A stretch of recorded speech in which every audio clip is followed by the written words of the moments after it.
Good morning. Keluarkan tangan anda daripada seluar kawan awak. Mulakan dengan aktiviti beriadah. Last video aku ada sembang pasal risk management untuk kaki full margin. Hari ni aku sembang cara orang selalu play safe dalam trading. Dalam bentuk golf, kita main secara layup lah untuk main safe. Kita tak boleh attack semua pin. Betul tak guys? Sekarang ni aku dekat par 5, hole number 7. Aku akan explain macam mana orang selalu trade dengan cara yang selamat dalam bentuk layup golf terms. Let's go. Bismillah. Center fairway.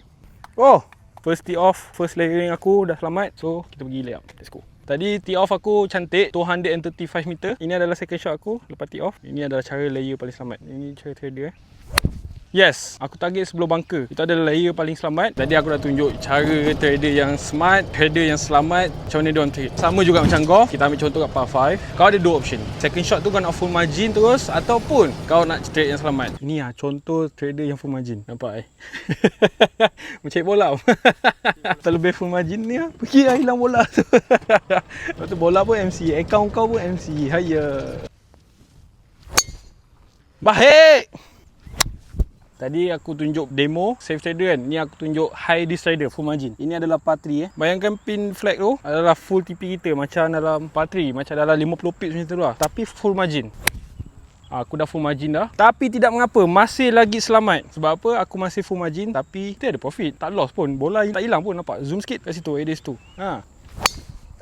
Datuk cancel Datuk. Call Latin cakap jangan ambil. Sip. Last hole. One swing satu. So last hole. Kalau korang tertanya-tanya kenapa aku kat tee box putih ni, sebab aku mencari bola kawan aku. Bola aku elok kat fairway tengah tu. Tapi bola dia aku tak tahu. Tapi tak apa. Mari kita tengok update setup kita. Setup running dalam 40 pips. Profit running is $221. Dalam RM600 ke lah. So aku biarkan dulu. Okay, ini cara trade aku selamat tau. Sebab aku tak full margin. Account aku dah $2,600 USD. Ini trader yang selamat. Aku lagi minat trade cara yang selamat. Aku tak suka full margin. So biarlah setup running dulu. Ini adalah last hole. Boleh pula cari bola pula kan last hole ni. So kita cari dulu bola. Nanti aku update last account tu jadi macam mana. Let's go. Punya dahsyat bola aku last hole ni. Kau tengok parking mana. Dahsyat tu. Aku lay up kat sini sebab ada air. Itu cara trader main golf lay up. So aku nak finishkan hole ni. Lepas tu kita tengok account kita jadi apa. Alright, so habis dah 18 hole aku. Aku tak tahu skor macam mana sebab Haikal tengah kira. Tapi apa yang penting, setup aku running. Setup aku running $620. 107 pips. $931 dan RM2,000 Malaysia. Boleh lah cincai-cincai sambil main golf untuk hari kedua. 2 hari straight aku main golf.